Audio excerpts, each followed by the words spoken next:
Hey, what's up, Howard? This is going to be a quick demo video for you for your Jawas Junkyard Wrangler. We're going to go over my desk and take a look at it because there are a lot of moving parts on this guy. If you have any questions when I'm done, just shoot me a message and let me know, and I will hopefully get this out in the mail to you by tomorrow. All right, thanks, man.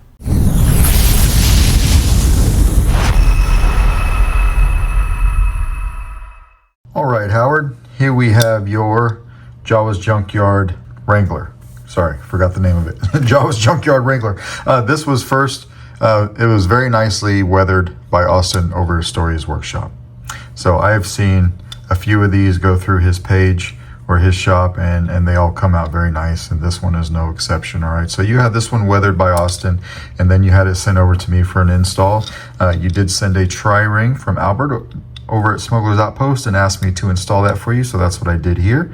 It looked to be weathered a little bit, so I just went ahead and installed that. It's nice and tight on there. It's never coming off unless you use a vise and some pliers is about the only way you can get that guy off. So that's on there for you.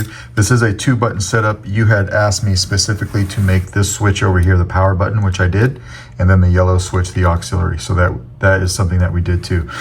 Before we get into the chassis that I'm going to show you here and then fire it up, I do want to go over one thing. The emitter, the clearance on the emitter. As you can see, there's a little ring right there. This is probably due to the manufacturing of the Saber, but that ring in that Saber, you're going to have to sand your blade to get past that. It's supposed to be a 1-inch diameter all the way through, and it pretty much is until you get to that ring. I've got this blade here that I've sanded more than any other blade.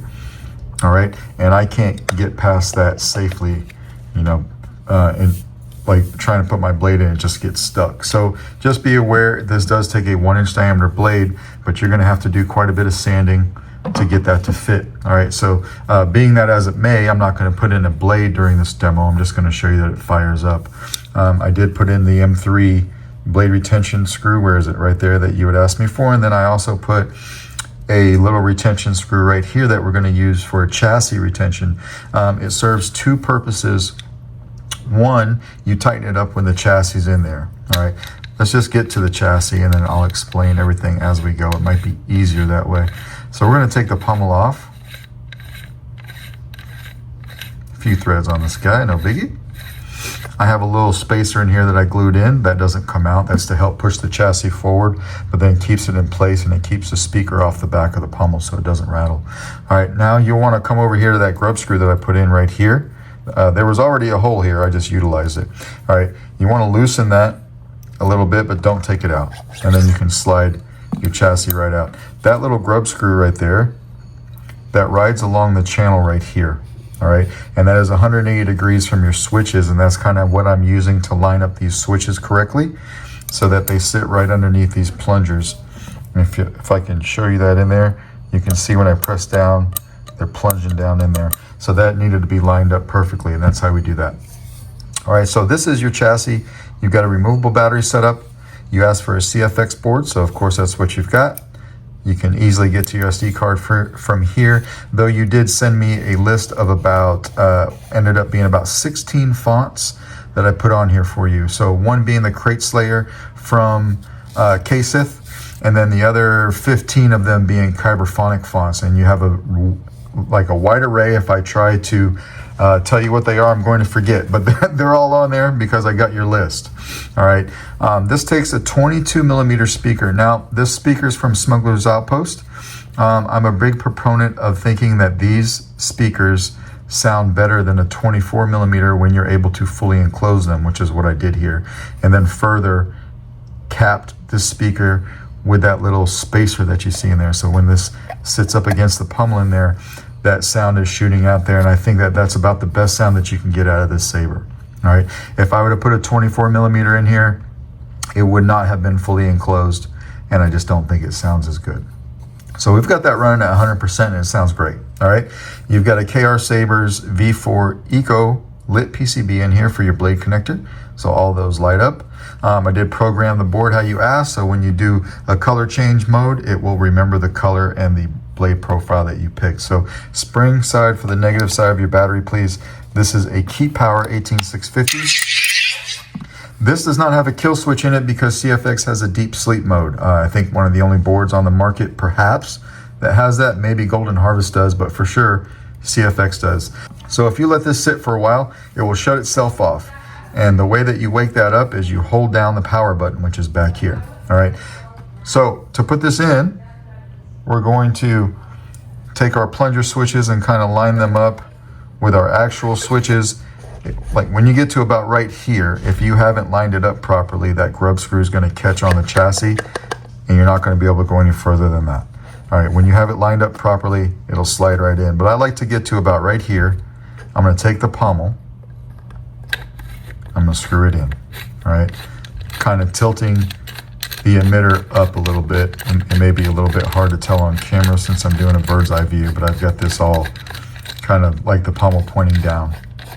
When I get the pommel screwed all the way in, tightened up, I'll come over here, that little grub screw that I put in, and I'll give it just a little bit of a tight. It doesn't have to be much. All right, now everything's locked in place. We can hit power.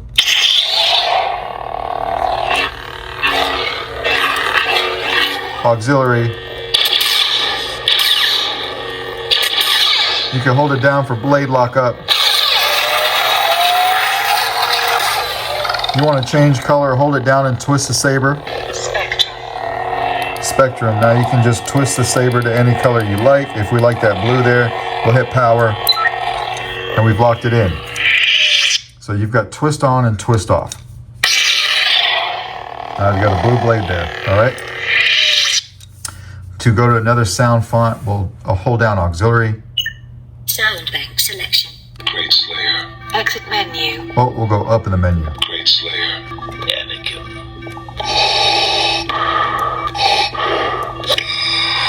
When you find one you like, just hold the button down. You were right. You were right about me.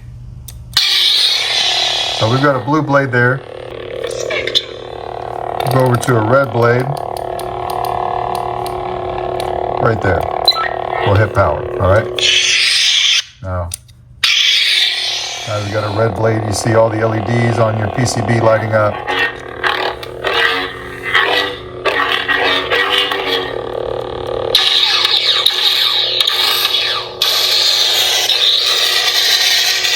Oh, sounds very good.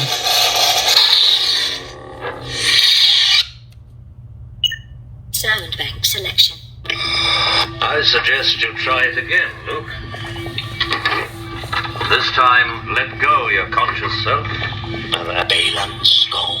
Skull. So we'll hold this down. No one will be following us. Green blade, we don't want that. Spectrum, we'll go to orange blade. Kind of a red orange. It's in here, right here.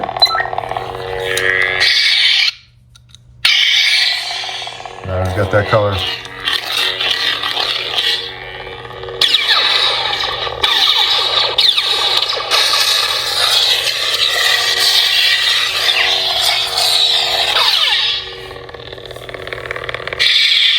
All right, and then when we're done, of course, we'll just take the pommel back off. Be careful you don't take this piece off.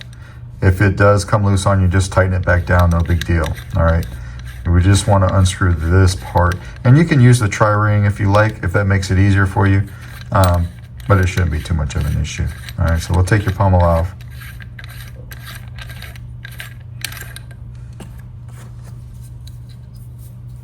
Come over here and loosen this up. I believe that Leon had mentioned at one time he was starting to make sabers that accepted 1-inch LGT cores, so this is probably what the original purpose of this was, but please just remember that little lip. You either have to sand your blade way down or perhaps sand that. I would probably just go with sanding the blade. All right, but when you're done, you can leave this in the saber and it will turn itself off. If you want to take the battery out eventually to charge it, do it from the positive side right here by this emblem. All right, just come over here with your finger and pop it out like that. But that is basically how you use your Jawa's Junkyard Wrangler. Let me know if you have any questions and I'll get this out in the mail to you tomorrow. Thanks, man.